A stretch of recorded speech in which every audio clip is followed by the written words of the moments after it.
तुम्हें केवल धन, प्रसिद्धि और सुख देना ही चमत्कार नहीं है, तुम्हारी जान की रक्षा करना, समाज में तुम्हारे आत्मसम्मान की रक्षा करना, तुम्हें सबसे बड़ी बीमारी से ठीक करना, यह भी चमत्कार है मेरे बच्चे। इस फकीर ने अपनी आँखों की तरह तुम्हारी देखभाल की है और सदैव करता ही रहेगा। यही कारण है कि तुम बच गए हो। सबसे बुरा जो घटित होने वाला था मेरे बच्चे, हमेशा किसी चमत्कार की तमन्ना करना ही उचित नहीं होता। अगर कुछ कारणवश तुम्हारे जीवन में अनोखे चमत्कार नहीं हो रहे तो प्रतीक्षा करो, अपने समय का इंतजार करो।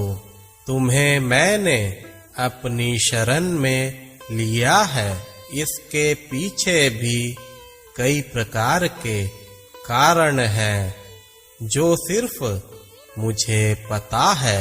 कोई भी बिना मेरी इच्छा से मेरे करीब नहीं आ सकता।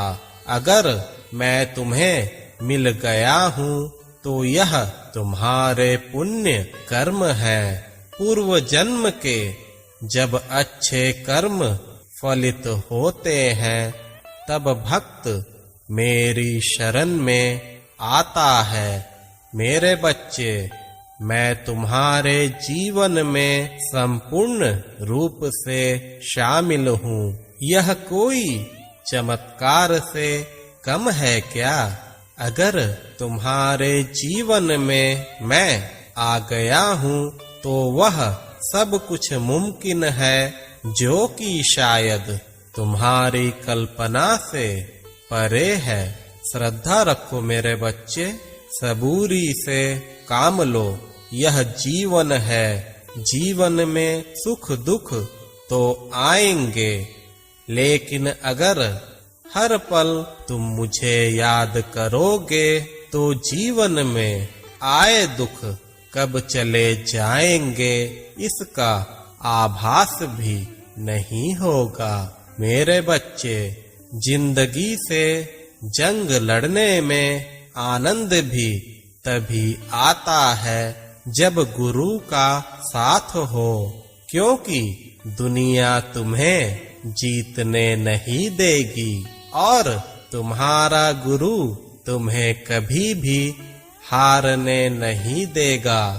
मेरे बच्चे, तुम्हें अचानक से ऐसा महसूस होने लगा है कि तुम्हारा मन मेरी भक्ति में ज्यादा लीन रहने लगा है। यह सच है मेरे बच्चे। ऐसा इसलिए हुआ है क्योंकि मैंने तुम्हें अपने बच्चे के रूप में चुना है। मेरा नाम लेना भी मेरी मर्जी से संभव होता है। मैं जानता हूँ कि अभी तुम्हारे जीवन में कष्ट अपार है, लेकिन यह क्षणिक है मेरे बच्चे। कुछ पल गुजार लो। अपने प्रारब्ध के कष्ट भोग लेना ही उचित होता है, क्योंकि तुम जल्द ही कष्टों से मुक्त हो जाओगे। मैं अपने बच्चों को ज्यादा समय तक दुखी नहीं देख सकता, इसलिए मैं चाहता हूँ कि अपने प्रारब्ध के कष्ट जल्द से जल्द काट लो। थोड़ा कष्ट अवश्य होगा, लेकिन मैं तुम्हारे कष्टों की तीव्रता को अवश्य कम करूँगा, ताकि इस समय को तुम मेरे नाम के साथ ही कुशलता से गुजार सको। घबराना नहीं मेरे बच्चे। अति शीघ्र तुम्हारा समय परिवर्तित होने वाला है। जिस चमत्कार की उम्मीद तुमने मुझसे लगाई है वह भी अवश्य होगा। तब तक के लिए श्रद्धा और सबूरी बनाए रखो। खुश रहो मेरे बच्चे।